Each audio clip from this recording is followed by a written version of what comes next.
पढ़ेंगे next topic, ठीक है, जो आपके प्रथम यूनिट है, ठीक है, पेपर सेकंड की फर्स्ट यूनिट है, उसका जो लास्ट टॉपिक है वो क्या है, उसका जो नाम है वो है विचित्र हल। क्या है? विचित्र हल, ठीक है, उसका नाम क्या आपके विचित्र हल, ठीक है। तो इसको अपन पढ़ेंगे विचित्र हल के बारे में। इसको इंग्लिश में कहते हैं सिंगुलर सॉल्यूशन। क्या कहते हैं? सिंगुलर सॉल्यूशन, ठीक है। विचित्र हल इसको कहता है अपन सिंगुलर सॉल्यूशन। अब देखो, जो इसकी जो डेफिनेशन होती है वो आपको एग्जाम में एक बार पूछी गई है, तो इसकी परिभाषा आपको ध्यान रखना, ठीक है। पहले सुन लीजिए, फिर मैं लिखा दूंगा। इसमें क्या होता है?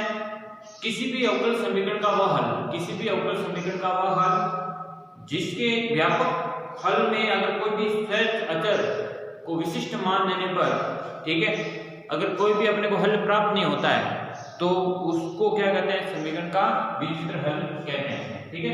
यानी कहने वाला है, अगर किसी अवकल समीकरण, इसकी अगर परिभाषा लिखें, किसी अवकल समीकरण का वह हल, किसी अवकल समीकरण का वह हल जो उसके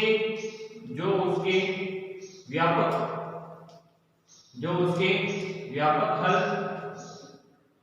हल में सहज अचर, व्यापक हल में सहज अचर को विशिष्ट मान देने पर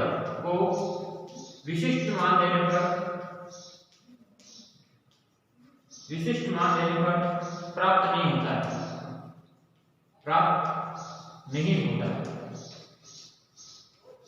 ठीक है। तो उसको अवकलन का क्या कहते हैं? विचित्र हल में। यदि कोई भी एक सा मान दे दिया जिससे अपने को कोई हल प्राप्त नहीं हो रहा है, तो ऐसा जो हल है वो क्या कहलाता है? विचित्र हल कहलाता है, ठीक है। अब जो विचित्र हल है उसमें जो आपके जो हल निकालने की विधि है वो आपके दो प्रकार की होती है, ठीक है। तो दो प्रकार की विधि देखो, कौन सी प्रकार की विधि है? दो विधियां हैं। तो पहले आपकी जो विधि है उसका नाम क्या है? अवकल समीकरण के द्वारा, अवकल समीकरण के द्वारा हल। अवकल समीकरण के द्वारा क्या निकालना है? हल निकालना, पहले आपके विधि है, ठीक है। दूसरी है सीधे अवकल समीकरण द्वारा, सीधे अवकल समीकरण द्वारा, सीधे अवकल समीकरण द्वारा। पहले क्या आपके अवकल समीकरण द्वारा और दूसरी है सीधे अवकल समीकरण द्वारा, ठीक है। तो दो विधि है। अब देखो, इसमें आपको अवकल समीकरण के द्वारा, जैसे आपको कोई फंक्शन इस प्रकार से दे रखा है x y dy upon dx के रूप में अगर कोई फलन दे रखा है, ठीक है, तो इसको अपन क्या लिख सकते हैं? x y और p लिख सकते हैं, क्योंकि p को अपन क्या लिखते हैं? dy अपॉन dx लिखते हैं। तो इस प्रकार अगर आपको फलन दे रखा है, ठीक है, तो उस फलन का जो भी इसका हल होगा, ठीक है, जैसे इसका हमने हल निकाला तो प्रकार इसका हल मान लिया गया y dash x y c के रूप में, क्योंकि y को क्या करते हैं? c से प्लस करते हैं। जैसे मान इसका ये व्यापक हल है, यानी इस समीकरण का जो ये है मान लो व्यापक हल है, तो व्यापक हल जो अपने को प्राप्त हो रहा है, तो व्यापक हल में आपने क्या किया? p का मान c पुट किया, ठीक है। यानी आप p जो भी है x y p में था और इसका आंसर कितना है? x y और c में, ठीक है। अगर जो भी व्यापक पद अपने पास आ रहा, जैसे मेरे पास पाई डैश है, ठीक है, तो अगर पाई डैश का जब क्या करेंगे? अगर p के सापेक्ष क्या करते हैं? अगर इसका अवकलन करते हैं x y और p, यहाँ पे क्या है? x y और c का अगर अवकलन करते हैं किसके सापेक्ष? c के सापेक्ष। किसके सापेक्ष करते हैं? c के सापेक्ष अगर अवकलन करते हैं, आंशिक अवकलन, ठीक है, वहां पे क्या हो जाएगा? x y कांस्टेंट हो जाएगा। तो c के सापेक्ष अगर अवकलन करते हैं बराबर 0, तो इससे जो भी अपने को जो प्राप्त होगा मान वो क्या कहलाता है? c विवेचन। क्या कहलाता है? c विवेचन। यानी जो भी यहाँ पे c का मान जो भी प्राप्त आएगा वो क्या रहेगा? आपके c विवेचन के रूप में अपने को प्राप्त करें। जो भी c का मान आएगा वो आपके जो समीकरण है, इस समीकरण वापस रखेंगे तो अपने पास क्या आ जाएगा? समीकरण का हल आ जाएगा। तो इस प्रकार से ये पहला टाइप है, ठीक है। तो पहला टाइप आपके क्या हो जाएगा?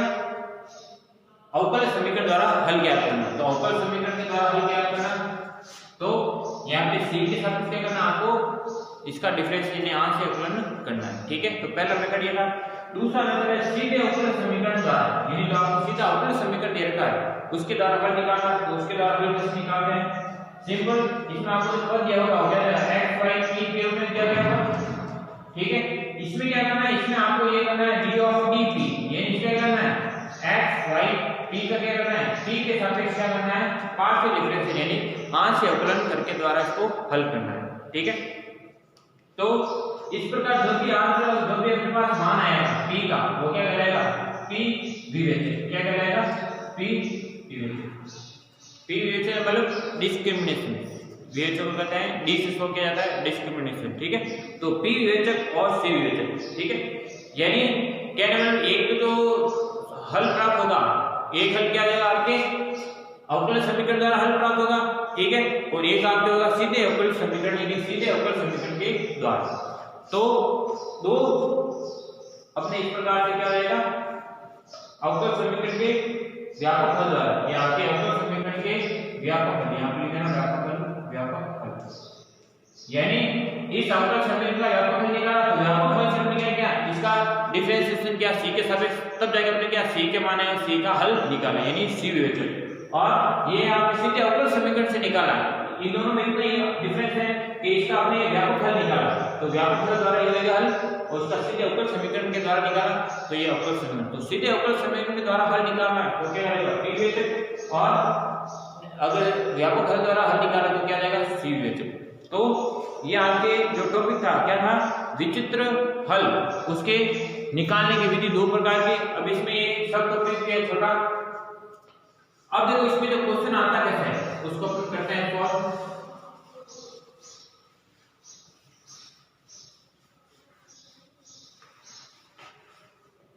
देखो ऐसे इसमें क्वेश्चन आता कैसे, जैसे ये क्वेश्चन ले रहे हैं, क्वेश्चन नंबर 1, क्लोरो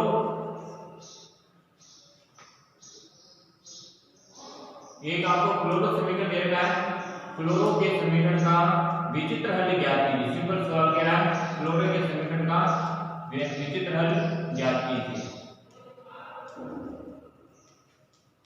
ठीक है। समीकरण सिंपल आपको दे रखा है, तो y बराबर px plus f of p, ये आपको क्या देगा? क्वेश्चन दे रखा है, ठीक है। अब y बराबर क्या दे रखा? px plus f of p दे रखा है। अब ये क्या है? कल हमने पढ़ा था क्लोरो समीकरण है, ये क्या है? क्लोरो की फॉर्म है, तो इसको जो सोल्व करना है, तो इसका जो व्यापक हल निकालना है, तो क्लोरो में क्या करते हैं? p बराबर c पुट करते हैं, तो इसका जो व्यापक हल होगा क्या जाएगा? cx प्लस क्या जाएगा? f of c। तो इसका जो ये क्या होगा? आपके पास व्यापक हल हो गया। अब व्यापक हल द्वारा जो हल निकालना, तो उसके लिए क्या जाएगा? c विवेचक आ जाएगा, ठीक है, क्योंकि c का मान आ जाएगा। अब जो आपके ये समीकरण दे रखा है y बराबर c, तो इसका क्या करेंगे? c के सापेक्ष क्या करेंगे? c के सापेक्ष आंशिक अवकलन, क्या करना है? आंशिक अवकलन। तो इसका c के सापेक्ष क्या करेंगे? आंशिक अवकलन करेंगे, तो y का हो जाएगा 0, क्योंकि x है यहाँ पे क्या कांस्टेंट है, तो c का क्या जाएगा? आपका x प्लस यहाँ पे क्या जाएगा? f डैश c, क्या जाएगा? f डैश c, c के यहाँ पे क्या जाएगा? 1 हो जाएगा, और f dash f of c का क्या हो जाएगा? f डैश c, ठीक है। तो जो यहाँ पे समीकरण प्राप्त हो रहा है, समीकरण नंबर इसको ले लीजिए 1, यहाँ पे 2, और यहाँ पे क्या जाएगा? 3। तो समीकरण 2 और 3 क्या जाएगा? इसके जो c विवेचक के क्या हो जाएंगे? हल हो जाएंगे। इसी प्रकार p के लिए जैसे आपके हल हो रहा है, क्या जाएगा? c विवेचक का हल, क्या जाएगा? c विवेचक के लिए हल, यहाँ पे आ जाएगा c विवेचक के लिए हल हो जाएगा, क्योंकि हमने व्यापक समीकरण से निकाला, तो c विवेचक के लिए क्या जाएगा? हल। इसी प्रकार अगर आप डायरेक्ट इस समीकरण से सीधे अवकल समीकरण से अगर हल निकालते हैं, तो वो क्या जाएगा? यानी यहाँ से क्या करना है? अपने को डिफरेंशिएशन ऑफ p करना है, ठीक है। y बराबर px plus f of p, क्या करना है? p के साथ कहां से अवकल, तो ये क्या जाएगा? p तो हो जाएगा 1 x plus f dash p बराबर क्या जाएगा? 0। तो ये आपका समीकरण 1 और 4, ये क्या जाएगा? p विवेचन को प्रदर्शित करना है, ठीक है, क्योंकि f डैश p बराबर क्या जाएगा? माइनस ऑफ x, तो ये क्या करेगा? विचित्र हल, यानी जो आपकी विचित्र हल x और y के, यानी आप कह सकते हैं जो c विवेचक के लिए हल ये प्रकार है समान आ रहा है, ठीक है, क्योंकि अगर P का मान अगर C पुट करते हैं तो अपने पास क्या है, दोनों के जो विवेचक के मान क्या होंगे, बराबर हो जाएंगे। तो इस प्रकार से आपको समीकरण के हल निकालने हैं। तो छोटा सा टॉपिक था ये विचित्र हल। अब देखो इसमें एक सब टॉपिक है, इंपॉर्टेंट है वो,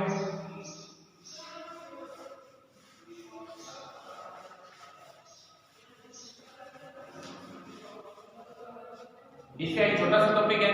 छोटा सा टॉपिक क्या है, देखो इंपॉर्टेंट है, बाह्य बिंदुपद। क्या है, बाह्य बिंदुपद, ठीक है। इसमें आपके स्पर्श नोड, ठीक है, स्पर्श नोड, ठीक, स्पर्श है, स्पर्श बिंदु नोड तथा एक है उपयाल। क्या है, उपयाल बिंदुपद। तो इसमें ये इसका जो विचित्र हल है उसका क्या एक सब टॉपिक है, ठीक है, इसको अपन पढ़ते हैं। अब देखो इसमें होता है क्या है, देखो इसका शॉर्ट में बता दो, शॉर्ट फॉर्म में ये क्या होता है, ठीक है, इसका आपको एक सवाल आएगा, ठीक है, और एक सवाल आया होगा। तो देखो इसको कैसे लिखना है आपको, देखो पहला क्या है, बिंदुपद। एक ही चीज को पढ़ते हैं कि जो बाह्य बिंदुपद, बाह्य बिंदुपद का मान क्या है, जैसे मान लो विचित्र हल निकाल है, तो विचित्र हल के मान क्या है, जो भी आपको मान है, आपके जो मान है, C का मान कुछ आया है या P का मान कुछ आया है, तो अगर समीकरण को अगर संतुष्ट नहीं करता है तो क्या करेगा, विचित्र हल, तो जो भी मान आपके पास आया है तो वो क्या रहेगा, बाह्य बिंदु में अलग आया, हटका है, क्योंकि उस समीकरण को संतुष्ट नहीं कर रहा है, तो उसको क्या कहते हैं, बाह्य बिंदु कहते हैं, यानी बाह्य बिंदु पद। अगर इसकी अगर एक परिभाषा लिखें, ठीक है, तो अपन कह सकते हैं कि C विवेचक और P विवेचक में के गुणनखंडों में जो मान विद्यमान नहीं होता है या जो मान विद्यमान नहीं होता है वो क्या कहलाता है, बाह्य बिंदुपद कहलाता है। यानी जो आपके C विवेचक और P विवेचक का मान निकालने पर समीकरण को संतुष्ट नहीं करना है, कहने मतलब यही है, वो क्या आ जाएगा, बाह्य बिंदुपद कहलाता है, ठीक है। अब देखो यदि इसके अलावा, इनके अलावा कोई बिंदु प्राप्त होता है, कोई बिंदु प्राप्त होता है, ठीक है, तो वो क्या कहलाएगा, आपके बाह्य बिंदुपद कहलाता है। यानी इसके अलावा प्राप्त होने से मतलब क्या आएगा, बाह्य, यदि अलग बिंदु हो रहा है तो क्या कहेंगे, बाह्य बिंदुपद। इस बात का आप ध्यान रखें, ठीक है। और सामने से क्या है, जो बाह्य बिंदुपद होते हैं वो आपके क्या होंगे, अवकल समीकरण को संतुष्ट नहीं करते हैं। क्या नहीं करते हैं, अवकल समीकरण को संतुष्ट नहीं करते हैं, संतुष्ट नहीं करते हैं, क्योंकि आपके जो मान इस पर आएंगे तो संतुष्ट कैसे करेंगे, ठीक है, क्योंकि मान ही अलग आ रहे हैं तो क्या है, समीकरण को संतुष्ट नहीं करते हैं। इस बात का आपको ध्यान रखना है। तो यह आपके क्या था, पहला, नेक्स्ट है स्पर्श बिंदुपद। क्या रहेगा, स्पर्श बिंदुपद। सेकंड आपके स्पर्श बिंदुपद।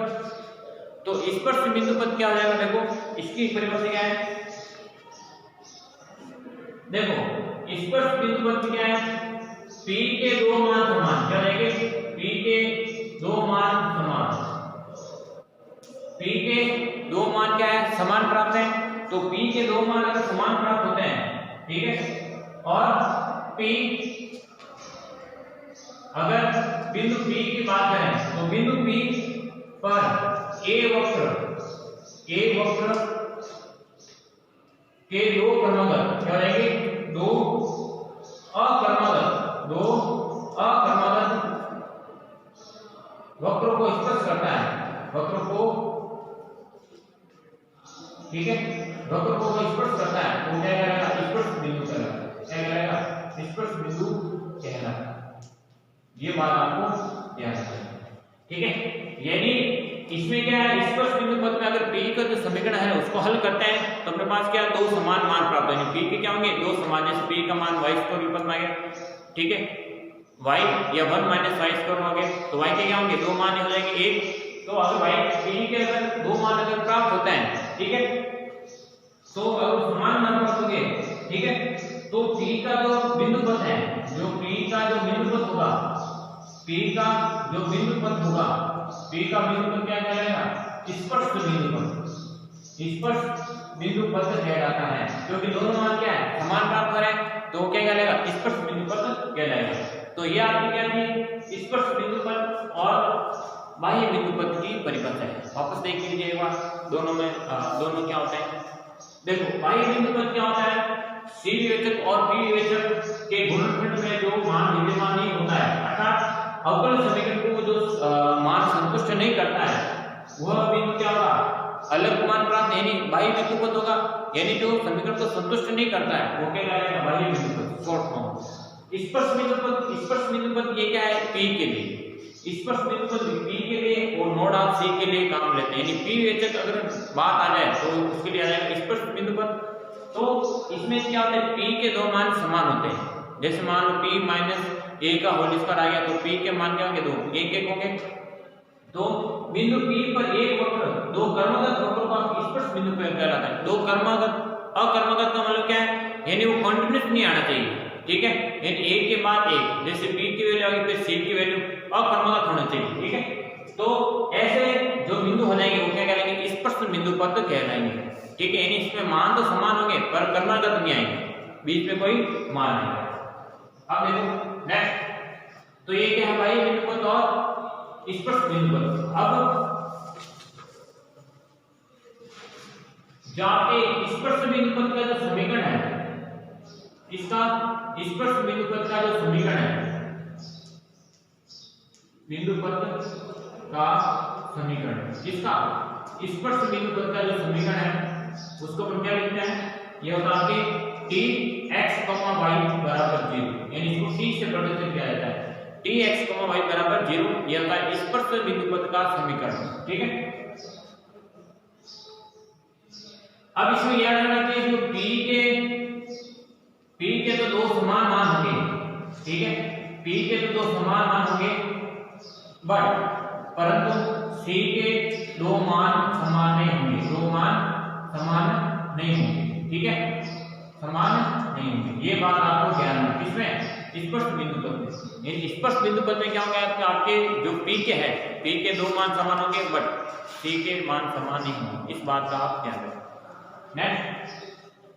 नेक्स्ट आपके ये दो टॉपिक हो गए, बाह्य बिंदु पथ और यहाँ पे हो गया स्पर्श नोड बिंदु पथ। अब देखो इसके साथ एक पढ़ लेते हैं, ये देखो इसका क्रम है tx, y बराबर 0। अब देखो यहाँ पे क्या है?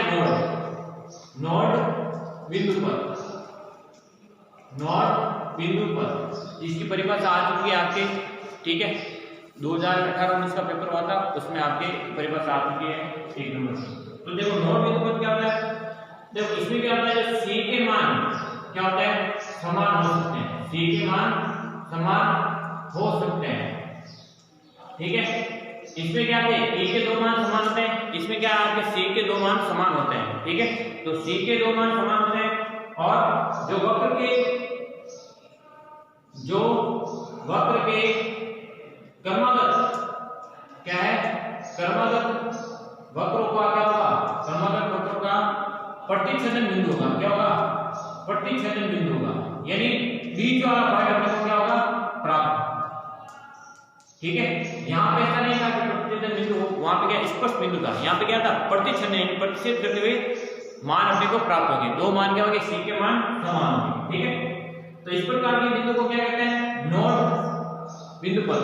देखो स्पर्श बिंदु पथ में नाम पता चल रहा है कि स्पर्श है, अब नोड का मतलब क्या है? वो प्रतिच्छेद करेगा, यानी दो बिंदु है तो दो बिंदु के C के मान समान आएंगे तो दोनों क्या एक दूसरे को क्या करेंगे? प्रतिच्छेद करेंगे, इस बात को आपको ध्यान रखना, ठीक है। और इसमें देखना कि P के मान समान, अगर इसमें P का अगर मान अगर प्राप्त हो रहे हैं अगर वो असमान है, क्या है? P के मान अगर असमान है, ठीक है, तो उस नोड को अपन क्या कहेंगे? उस नोड को क्या कहेंगे? अपन कहेंगे अनुलोम, क्या कहेंगे? अनुलोम, इनुलोम कहते हैं इंग्लिश में, ये आपके इन वैल्यू, ठीक है। अगर p के मान, अगर c के मान समान नहीं है, अगर p के मान असमान प्राप्त होते हैं, एक तो नहीं प्राप्त होना और एक असमान प्राप्त हो रहे हैं, तो क्या हो जाएगा, वो उसको क्या कहेंगे, अपन कहेंगे अनुलोप कहते हैं, ठीक है, यानी नोड पर अनुलोप कहते हैं। तो इस प्रकार से आपके कहते हैं आपके बाह्य बिंदु पर स्पर्श और नोड पर। नेक्स्ट है आपके उभयआर्क।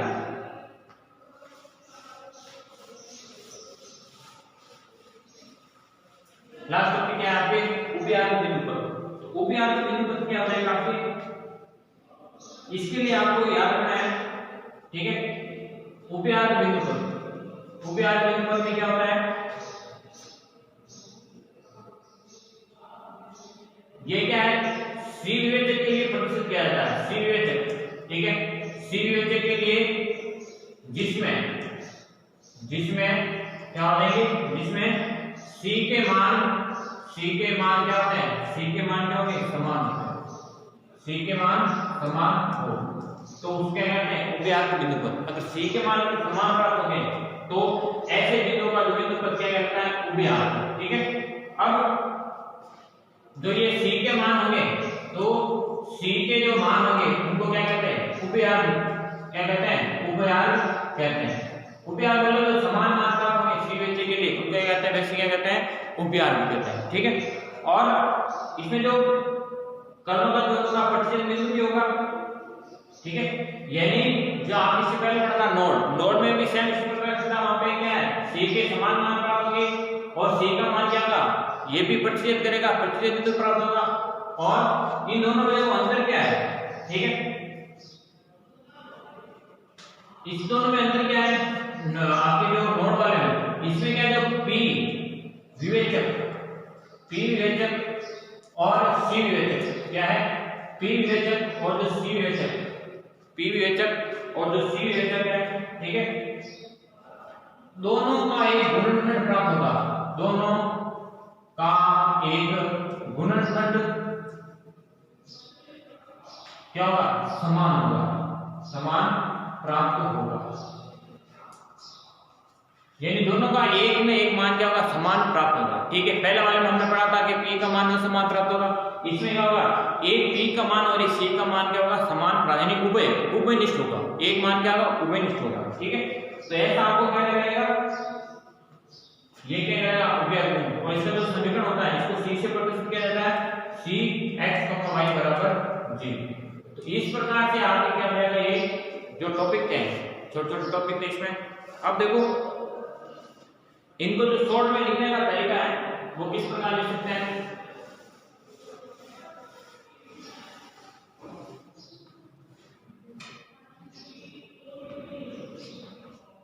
अब देखो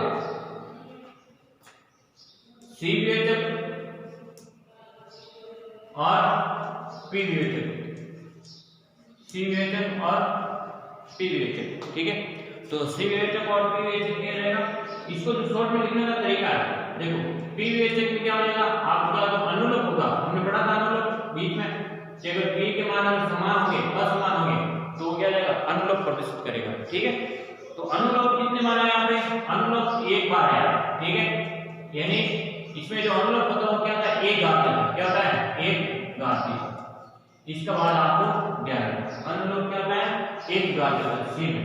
तो इसको जो प्रदर्शित करने का तरीका है, ई से प्रदर्शित किया जाता है, किससे, ई से, अनुलोप को ई से, तो यहाँ पे ई क्या हो जाएगा, एक बार, तो ई की पावर 1, ठीक है। नेक्स्ट दूसरा है नोड पर, क्या हो जाएगा, नोड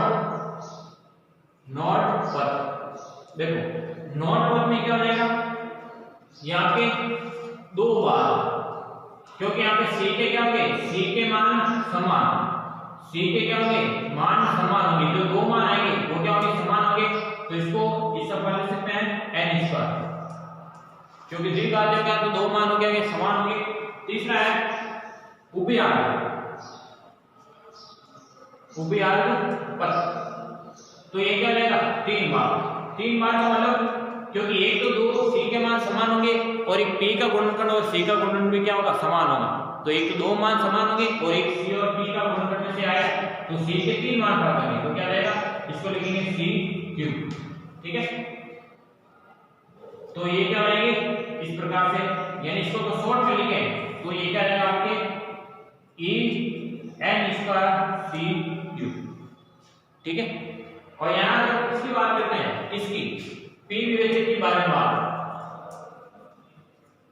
किसके बारे में, पी विवेचक के बारे में बात करते हैं। तो इसमें देखो क्या होगा, अनुलोम की बात करें तो अनुलोम क्या हो जाएगा, अनुलोम तो सिंपल आपको एक बार ही प्राप्त होगा, ठीक है, क्योंकि पी का मान क्या होगा एक बार आपके असमान का दूसरा, ठीक है।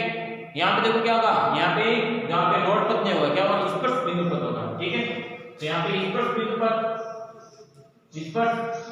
पद यहाँ पे क्या होंगे, दो जो मान होंगे, दो मान समान किसके, पी के, तो इसको क्या लिखेंगे आप, इसको लिखने का तरीका पी लिखा था तो ये मिलेगा पी, ठीक है। और लास्ट है उभयार्क पद अभी पढ़ा था हमने, सी का गुणनफल और पी का गुणनफल क्या होगा, एक समान प्राप्त होगा, तो क्या जाएगा यहाँ पे सी। तो इसको तो शॉर्ट लिखने का तरीका क्या है, ई सी टी स्क्वायर या ई टी स्क्वायर सी। तो आज की क्लास में हमने पढ़ा था इस प्रकार से, आपके जो लास्ट टॉपिक था विचित्र हल वाला, उसके कुछ जो क्वेश्चन थे जो इस प्रकार से आते हैं। तो आज हमने इस प्रकार से टॉपिक पढ़ा है, ठीक है।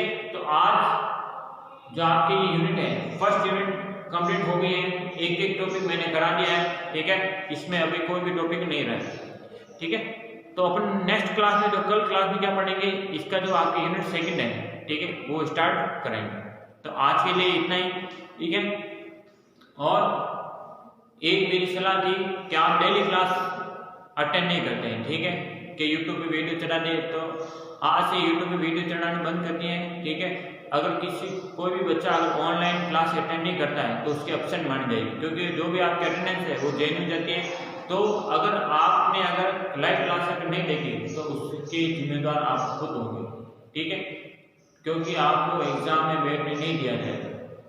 तो आप इस बात का ध्यान रखें और डेली की डेली क्लास अटेंड करें, इसमें कोई लापरवाही नहीं बरतें, ठीक है। तो जो भी मैं पढ़ा रहा हूँ वो आप पढ़ते रहे, साथ साथ इसके जो क्वेश्चन है वो भी करते रहे साथ साथ, ठीक है। अगर कोई परेशानी है तो आप, मेरे नंबर है ही आपके पास, ठीक है, तो आप क्या करते हैं मैसेज कर सकते हैं।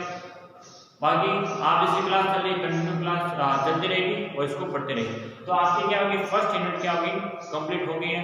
तो कल से अपन क्या करेंगे, सेकेंड यूनिट क्या करेंगे, स्टार्ट करेंगे।